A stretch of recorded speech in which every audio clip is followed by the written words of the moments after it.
Well, as Pastor said, we are in the last week of this series. We've been talking about Joseph. And so I thought, what would be better than to talk about trees? So I got a very real tree here. Not fake at all, okay? But I was thinking a few years ago, I had a friend come to my house, and he's looking around, and he said, hey, Samson, did you notice that one of your trees has a disease? Now, I'll be real with you, I didn't even know trees can get sick, okay? And so I walked over, looked it up, and sure enough, it was like dying from the inside out. And he said, hey, if you're not really careful, it's gonna spread to your other tree, so you need to chop it down. And I look at my other tree, and my other tree's like 10, 15 feet away. And I'll be honest, I didn't really take it seriously because I'm like, when I'm asleep at night, I don't know if these trees are getting together and spreading diseases or whatever. I doubt that. And so I didn't take it very seriously. And then I started noticing that my neighbor's tree, which was a lot closer to my tree here, started dying. And I said, okay, maybe I should cut it down. And so I went ahead, I cut down the tree, and then suddenly I was tree shopping. And I went to go look at trees, and how many of y'all know trees are expensive? They are expensive. And so I go talk to a guy about trees, and I said, well, I don't want to spend that much on trees because, like the last one had a disease, and what if this one gets a disease? And he said, hey, don't worry, our trees come with a warranty. Did y'all know trees come with warranties? I know you get Apple Care for your apple tree. Mind blown, right? And so finally, we look at the total price, and I'm like, listen, I'm not ready to invest in trees. That's not in the cards for us. And as I was talking about this, and I was thinking through this, the reality of it is all of us are born into families. And a lot of times, a metaphor that we commonly use to describe our family is our family tree, right? And so as we've been talking about the story of Joseph, really we're talking about Joseph's family tree. And I don't want us to miss the fact that we all actually, if you think about it, all are part of the same family tree. We all started from the seed of Adam and Eve. And so in a crazy way, if you think about it, we're actually kind of like cousins. See, some of y'all didn't know you had a cousin from India. It's true. And so as you look at that though, there's also the reality, kind of paradoxically, that not only are we all part of the same tree, but in some ways, we would describe ourselves as having our own individual family trees. And all of our trees look a little bit different. Maybe you're a good leaf on a good branch of the family tree, but you got like that other family branch right over there that there got some crazies, right? And maybe you're good, maybe everything is going great, but you got a couple of leaves on your branch that you're not sure how they're gonna pan out. The reality is all of our family trees have problems in it. They all have issues. We all do. And when we look at the life of Joseph, we cannot pretend and close our eyes and pretend like there was no issues on Joseph's family tree. In fact, the Bible goes out of its way to show us all the issues in Joseph's family tree. So as we're looking at this story, I want us to have an honest perspective on Joseph and his family and how the fact that his family tree, and I don't want to offend you, but his family tree is really the most important family tree in all of history. And his family tree and how it grows has implications and had implications on every single one of us in this room, on every family. So let's look at the Bible. If you have your Bibles, you can go to Genesis chapter 48. And I want to give you a little bit of context before we start reading. So at this point, Jacob, Joseph's father, is old and about to die. And so somebody comes to Joseph and says, hey, your father is very ill. He's about to die. You should go visit him. So Joseph grabs his two sons, Ephraim and Manasseh, and he goes over to his father's house and he visits his dad on his deathbed. And this passage begins the story of how Jacob blessed his sons before he died. And so verse 3 starts off like this. Jacob said to Joseph, God Almighty appeared to me at Luz in the land of Canaan. And there he blessed me and said to me, I am going to make you fruitful and increase your numbers, and I will make you a community of people, a whole forest full of trees, if you will. And I will give this land as an everlasting possession to your descendants after you. Now, what Jacob is trying to remind Joseph of is that even though they are currently residing in Egypt as this is going on, that Egypt is not meant to be their home. That there is a land that is promised to them in the covenant that God had made with Jacob and his fathers before him, where they are actually supposed to reside in Canaan, which is known as the promised land. And so he's reminding Jacob of the covenant and the promised land attached to that covenant. Verse 5, now then, your two sons born to you in Egypt before I came to you here will be reckoned as mine. Now I want you to notice what's about to happen. He says, Ephraim and Manasseh will be mine, just as Reuben and Simeon are mine. Now what Jacob is actually doing is he's actually beginning a formal adoption of Joseph's two sons as his sons. Jacob is adopting Manasseh and Ephraim as his sons. And you may think, well, what's the big deal about this? Well, in Jacob's day, they practiced this thing called the primogeniture. And the process, or the practice of primogeniture, and it's a $5 word, so let me break it down. It worked like this, that it meant that your firstborn son was the recipient of all, sometimes most of, or sometimes a double portion of whatever the shares or gifts that you give out, inheritance to your children. So if we were put in modern day terms, let's say you're about to die and you have $1 million that you want to leave as inheritance to your kids. And let's say you have 4 kids. And according to primogeniture, you wouldn't divide that up into 4 portions, even though you have 4 kids. You'd actually divide it by 5. And you would take the first 2 portions, so 200,000 plus 200, so 400,000, and you'd give that to your eldest son.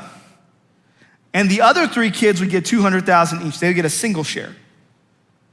Now, if you're the older, you'll be like, man, that's a great deal. Why don't we still do that, all right?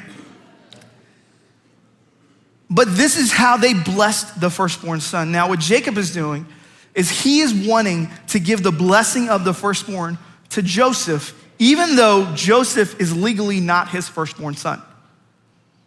Joseph is a younger one. And so Jacob figures out a loophole in the system. And how many know Jacob is good at figuring loopholes, okay? He figures out a loophole. So what he does is he adopts Joseph's 2 sons as his own sons, so they each get a portion, meaning Joseph gets a double portion. So that is what Jacob is doing here. Verse 10. Now Israel is another name for Jacob. Israel's eyes were failing because of old age, and he could hardly see. So Joseph brought his sons close to him, and his father kissed him and embraced him. Israel said to Joseph, I never expected to see your face again, and now God has allowed me to see your children too. Now think about that for a second. For 22 years, Jacob believed, because of a lie, that Joseph, his son, was dead, killed by wild animals. And for 22 years, that's what he believed. And he thought he would never see his son again. And then miraculously, God returns his son to him 22 years later. And here he is not just looking at his sons, but looking at his grandsons. Verse 12. Joseph removed them from Israel's knees, bowed down his face to the ground. And Joseph took both of them, Ephraim on his right towards Israel's left, and Manasseh on his left towards Israel's right hand, and brought them close to him. But Israel reached out his right hand and put it on Ephraim's head, though he was the younger.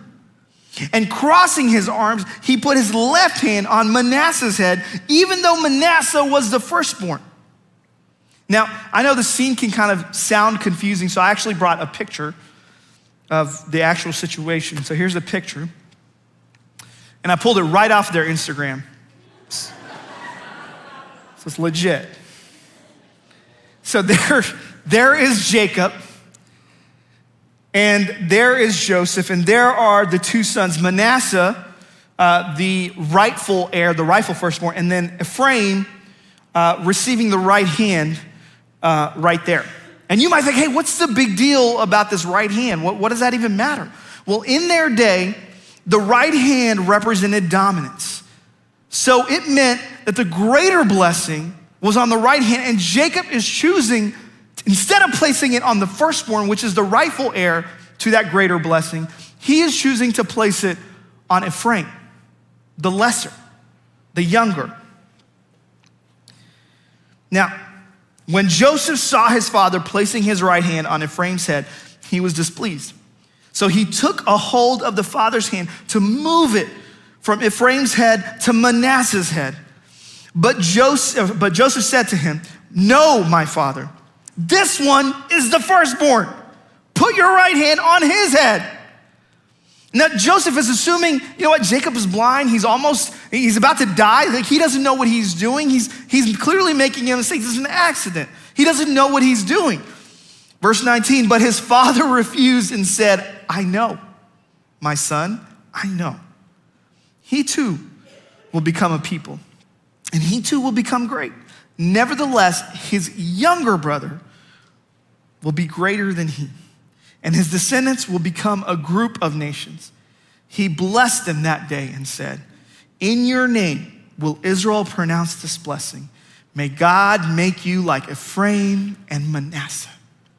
So he put Ephraim ahead of Manasseh. And some 3,500 plus years later, the Jewish people, Jewish fathers still pray that blessing over Jewish children. May God make you like Ephraim and Manasseh. So what is happening in this picture? And that's really what we're talking about. Because this scene is somewhat obscure. You might read over this passage over and over again, and it doesn't seem to make a lot of sense, or you wouldn't even know why it matters, right? There's Jacob, and there's Joseph with his sweet Rambo band thing going on his head. There's Manasseh and Ephraim. You know, like, I'll be honest with you, Ephraim doesn't look too bright. I wouldn't have put my right hand on him. But that's what Jacob is doing. And you might think, what is the significance? Because Pastor Samson said there's implications about this family to all families. What is the implications of this? And I want to tell you, they are great. They are so great. And we're gonna, as we unpack this text together, you're gonna see this is actually one of those beautiful illustrations in all of Scripture, one of those beautiful passages that you can read. So if you're taking notes, I want you to follow along. Number one is this: fruitfulness comes on the other side of forgetfulness. Fruitfulness comes on the other side of forgetfulness.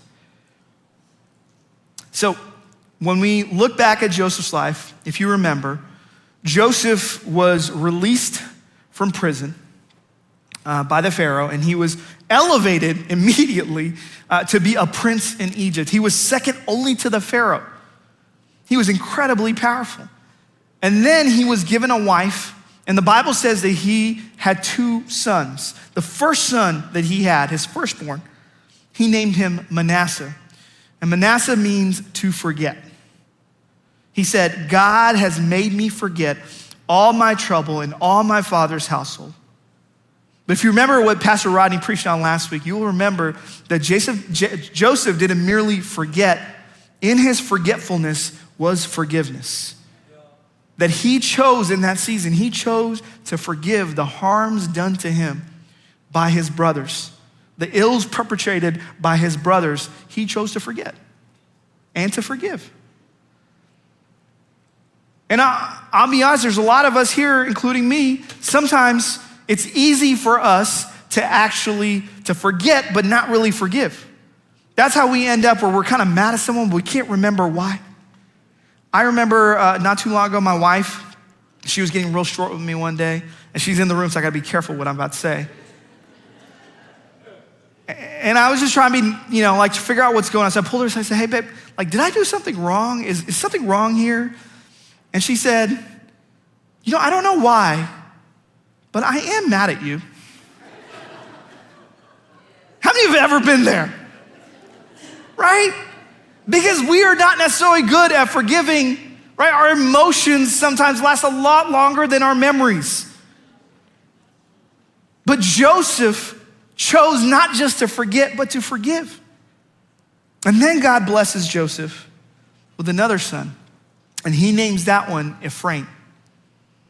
Ephraim.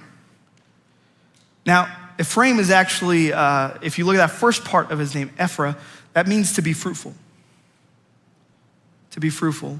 And Aim, which is the Ephraim, the last part is actually just a suffix in the Hebrew. It's not even a whole word.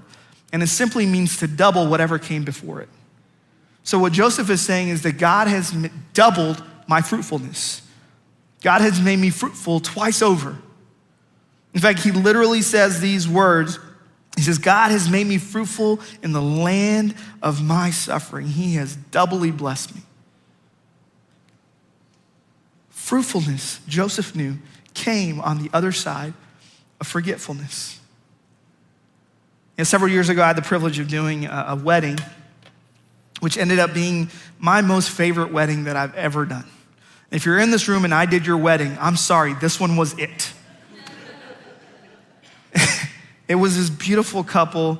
They were older, and they had been previously married, and both of them had lost their respective spouses to cancer. And here they were, now they met each other, they loved each other, and they're getting married. Their name was Jeannie and Steve.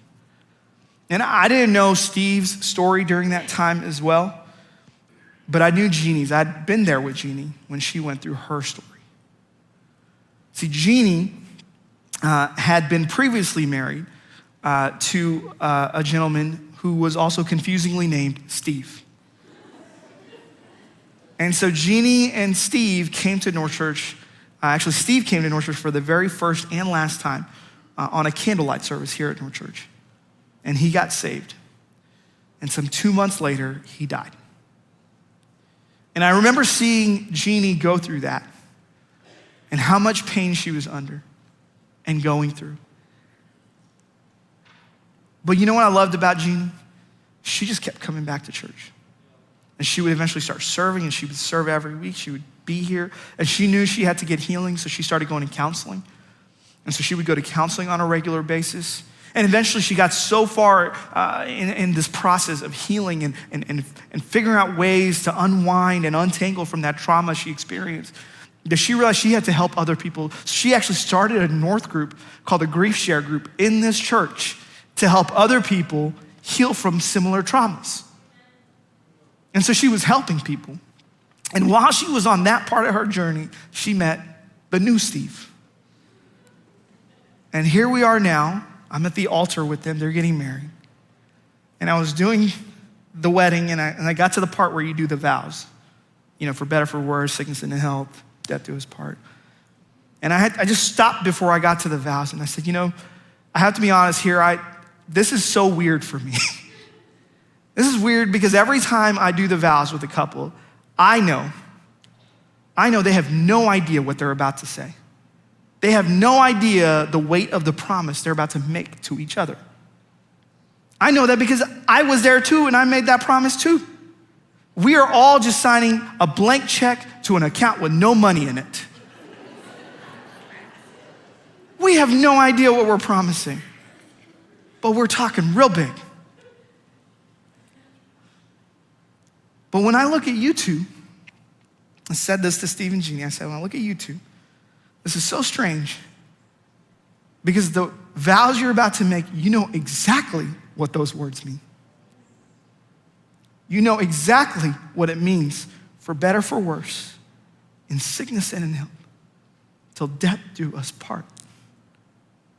And yet here you are still at the altar, ready to risk it all again, knowing full well what those words mean, ready to love again. That's what fruitfulness looks like on the other side of forgetfulness. You know, my desire, my heart for you as a pastor is that you be fruitful. That's God's desire for you. No matter what brokenness you've been through, no matter what trauma you've experienced, that you get up and you move forward. Whether that's post-divorce and losing someone that you loved, you eternally gave your love to, and now that's broken, that's gone, that you get up and you move forward, whatever that looks like. That you choose to be fruitful on the other side of that. Or after losing that job and you seem like your career is just now over, that you figure out a way to get up and to keep moving forward and keep continuing to be fruitful. Or maybe that relationship that broke and fell apart and someone hurt you deeply and you figure out a way to keep moving forward and figure out how to move towards reconciliation. That's what it looks like to be fruitful. Joseph knew and Jacob had learned that fruitfulness came on the other side of forgetfulness. Here's number two. Number two is this: providence is greater than performance. Providence is greater than performance. See, Joseph's life had become a lesson for Jacob. Just like it's been a lesson for us. Like as we've been studying Joseph's life last month, think about this. Jacob had 17 years now with his son after he's recovered to him. 17 years to look at Joseph's life and see this incredible life and learn from it. Because Jacob's life was also very difficult. Like if you remember Jacob's story, you understand Jacob did not have it easy. In fact, Jacob right out of the womb came wrestling with his older brother. He came out of the womb holding the heel of his brother. He came in second. And that day they named him Jacob, which meant cheater. I just want you to think about this. What is the psychological implications that it would have on a child to be called cheater from your birth? That's what Jacob was tagged with. And he would go on to fulfill that self-fulfilling prophecy because he would later in his life cheat his brother and cheat his father of the blessing. And now his life is threatened. He runs away. Here he is, a guy that has to fight tooth and nail for every little bit that he can get. He goes to an evil man named Laban, and he has worked 14 years. He's tricked by him for the girl that he loved, and he somehow escapes there. And then he wrestles with God, thinking he has to fight tooth and nail for everything. And then you start seeing some changes in Jacob's life, but it doesn't mean anything because his family is still messed up. Because if you keep reading the rest of Jacob's story, you see there's all sorts of infighting. His two wives hate each other. They're constantly at each other's throats. His sons hate each other. They're constantly at each other's throats. One of their sons, his favorite one, is sold off into slavery by the older sons. And then it's like the story doesn't even get better because then you see rape, incest, abuse. You see all sorts of problems in this family tree. And Jacob had to work hard over and over and over for every little inch that he gained in life. We've all met somebody that has had a life like that. And you know, at the end of that person's life, they're usually cynical and worn down and angry. But look at Jacob. Look what he says in verse 15. He says, "May the God before whom my fathers Abraham and Isaac walked faithfully, the God who has been my shepherd all my life to this day, the angel who has delivered me from all harm, may he bless these boys." When Jacob looked at Joseph's life and he started evaluating his life, he realized, you know what? It hasn't been me. It hasn't been me clawing my way up and getting myself inch by inch to a place that I can be and successful. He says, no, when I look back at my life, you know what it's been? That God has been my shepherd. That God's providence has brought me along this whole time. I thought it was me, it was him. Jacob has this realization. You know, God as a shepherd, that image, this is the first time you see it in the Bible. In Genesis. Now, Jacob's great-great-great-great-great-grandson would write a song about it and be famous, but Jacob is the one who coined it. God is my shepherd. So if you're here in this room and you're like, man, I gotta work for everything. I gotta work harder so I can make enough. I gotta, find somebody so I can have the right person. I could do all this stuff. And let me tell you something, let me free you for a second. You are never gonna be enough. Because you were never meant to be enough. Because God is enough. And he is the shepherd of our life. And it's his providential hand that guides us along. And every good thing comes from the Father of lights from above. He is the giver of it. You may think you've pulled yourself up, but it's been him lifting you up the whole time. So Jacob realizes, and he blesses because of it. Here's the last one. That God can redeem anyone. This blessing shows that God can redeem anyone, including me and my family tree. When you look at this story, every other time that you see God favoring the younger son at the cost of the older son, that has not played out well in the book of Genesis, in this family tree. Because if you trace it all the way back to the first man, Adam and Eve, their first kids, Cain and Abel, God favors Abel, so what does Cain do? Kills him. And then you go a little bit further down, and then you see Isaac and Ishmael. God favors Isaac, so Ishmael is now competing against him and in contrast to him. And so Ishmael is actually kicked out of the family to protect Isaac.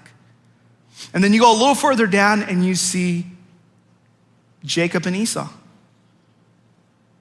And Jacob is favored as the younger, and Esau tries to kill him. And then you go a little further down to Joseph and his older brothers. Joseph is favored, so his older brothers sell him out.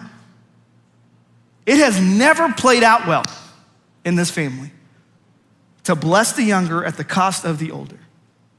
Yet here is Jacob. And we don't know a ton about Ephraim and Manasseh and what their relationship was like. But you can go back and look at what's called rabbinic tradition, basically what the rabbis used to teach about this family.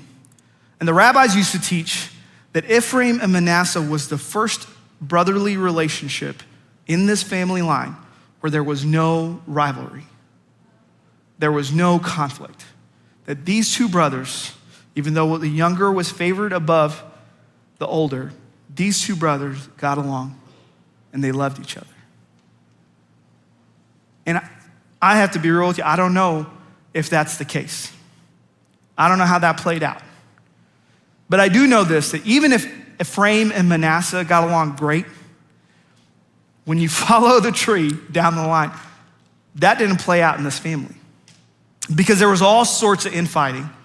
There was all sorts of infighting in this family. And this family tree grew with all the unhealth you see repeated over and over, generation after generation after generation. There is brokenness. In fact, so much so that the prophet Isaiah prophesies of a day, a future moment when this family will finally get it right. There won't be any infighting. Isaiah 11 says this, verse 13, Ephraim's jealousy will vanish and Judah's enemies will be destroyed. Now I want you to understand this. Ephraim, just like Jacob had blessed him to be, had become such a dominant tribe in Israel that a lot of times in the Bible, instead of using the word Israel to describe the people of Israel, the Bible will substitute the word Ephraim because they were such a chief among all the tribes. Ephraim truly had been blessed, but they were fighting and jealous towards Judah. And Judah was the dominant tribe of the southern kingdom. And so a lot of times the southern kingdom was just referred to as Judah. And then it says, Ephraim, one day, Ephraim will not be jealous of Judah or Judah hostile towards Ephraim. There will come a day when these guys stop fighting with each other. They will swoop down on the slopes of Philistia to the west. Together they will plunder the people of the east. They'll stop fighting each other and still start fighting with and for each other. Isaiah prophesies one day, but when? So you have to go a little further up in that same prophecy. Verse 1 says this, a shoot will come up from the stump of Jesse. From his root, a branch will bear fruit. The Spirit of the Lord will rest upon him, and the Spirit of wisdom and of understanding, the Spirit of counsel and of might, the Spirit of knowledge and the fear of the Lord, and he will delight in the fear of the Lord. This is a prophecy about who? Jesus. This is a messianic prophecy, prophesying a day when a healer would come and fix this family tree, will get it all right. And maybe Jacob was there putting his hands on these two boys and looking at the devastation that came before and saying, these guys, they're the hope. They're gonna figure it out. They're gonna solve all the problems that we've had in our family. And don't we do that to our kids sometimes? Like, hey, I'm gonna put you in the best preschool. I'm gonna put you in the best school. I'm gonna make sure you have the right friends, that you have all the right student groups and everything around you so you can succeed, because we don't wanna see the same brokenness repeated in you. Does it play out that way? No. Because as much as hope that we can place on our kids, they are not the source of our hope. Isaiah tells us there's only one. There's only one, the branch of Jesse, Jesus. Only Jesus can heal me, fix me, and my family tree. Only he can make it right. Well, then you might say, well, Pastor James, we've been talking about this whole Jacob blessing his grandson's thing and Ephraim and Manasseh. If it doesn't all work out, then what is the point of even saying this thing matters? Well, here's why.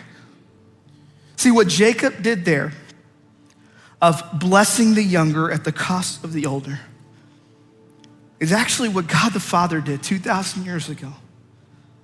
As Jesus hung on a cross, God removed his right hand of blessing from the firstborn, the only begotten, the rightful heir, the king. And he places it on us, the undeserving, the unfit, the sinful. And he chooses to bless us at the cost of the firstborn.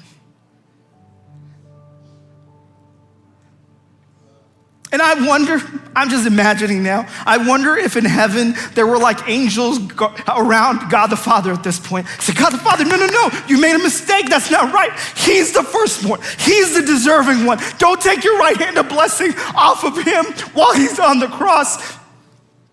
But God the Father said, I know what I'm doing. I know what I'm doing. Because I love Hope so much. And I love Carol. I love Stacy.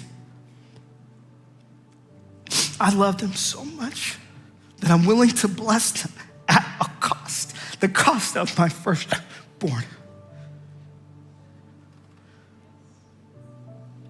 That's the blessing of Manasseh and Ephraim. That God chose to bless us at the cost of his only begotten son.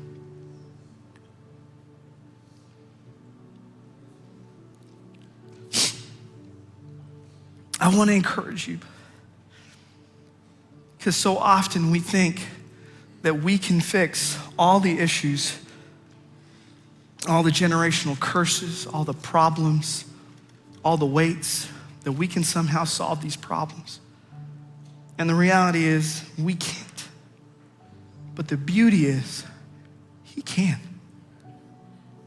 He can. And he can make it right, because he can make us right.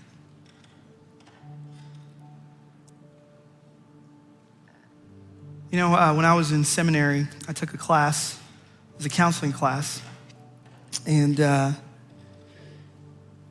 to do this thing called a genogram. Have y'all ever heard of a genogram? It's like a family tree. Yeah, it's like a family tree that you draw, but it's a little bit more than that. It's a little more involved. So you draw the family tree, and then you have to write out next to individuals what struggles or psychological or physiological, whatever issues that they had, and you have to look at, and what you're looking for is cycles repeated in what's called family systems, in the system of your family. And a lot of times that helps people see things that they've never seen before, why they do certain things, because it's actually a repetition of a cycle before, a reiteration. And so I had to do this as part of my class, and as I was filling this out, I noticed on my dad's side of the family, the cycle being repeated, alcoholism. And so far all day I've been saying how it's been broken with me, But when I look at my dad, I'm actually like, no, it's actually broken with him. Because when I was a young person, I've told my story here a dozen times in our church. I was a young person, 8 years old, I came to find Jesus. I got saved through a series of events. My dad got saved. And he made the very powerful decision to follow Jesus. And it changed our family tree. It broke the cycles. It broke the generational curses. Whatever you want to call it, things started changing. And I remember I was talking to my dad this week about my grandmother, and our family had always been a part of this very Orthodox Christian tradition. It was a lot of religiosity, but there's not a lot of relationship. And so following Jesus now meant that my dad would be leaving that tradition and following Jesus. And so he called my grandmother thinking that she's gonna be incredibly disappointed because she was a very faithful woman of that church. And she would pray regularly and all of that. And he was thinking, well, I don't know if my mom's gonna disown me or what's gonna happen once I tell her this. So he calls her from America all the way to India. She picks up the phone. And he tells her, we got saved, and this next week we're gonna get baptized. We follow Jesus. Not expecting what my grandmother was gonna say. But on the other line from India, she says, we were saved years ago. We got baptized 5 years ago, and we've been praying for you ever since.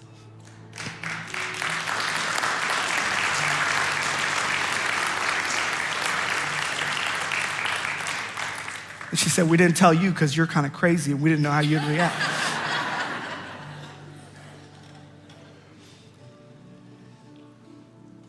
Whatever it is, whatever that cycle looks like for you, whatever that brokenness looks like for you, let me tell you, God can break it. That he can be your firm foundation, the rock on which you stand, that you could follow him. I want to lead you in a prayer. If you're in this room and you're saying, I want to follow Jesus. I want to put him first in my life. I want to build my life and my family's life on that firm foundation. If that's you, I want to lead you in a prayer. You could bow your heads if you want. But I just want you to repeat, if everyone could repeat this prayer with me. Say, Lord Jesus, today I follow you. Me and my family, we follow you. Help me to live for you. Thank you for dying for me. In Jesus' name, amen. Amen. You can stand right now. Immediately after this experience, we have folks getting baptized. And you may notice I didn't ask you to raise hands. And that's because Pastor Rodney always says this. He says there's no biblical model of Jesus going around asking people to raise their hands if they got saved. Never did it. The biblical model in the New Testament is if you accept Jesus and if you follow him, you get water baptized. So I'm not gonna beg or ask you, I'm just gonna tell you, if you follow him and you have not been biblically baptized, today we have water, you can get baptized. So door number 2, right over there, there's a person right over there on the other side of that door. Walk over there. As I'm talking, go get baptized, okay? I'm gonna invite our prayer team to the front. They'll be on either side of the stage. Maybe you're here and you just need someone to pray with you. Maybe you just need someone to hear you out. That's what they're here for. Maybe you wanna pray for parts of your family. You could do that here. Let me encourage you to come forward. You can come forward now.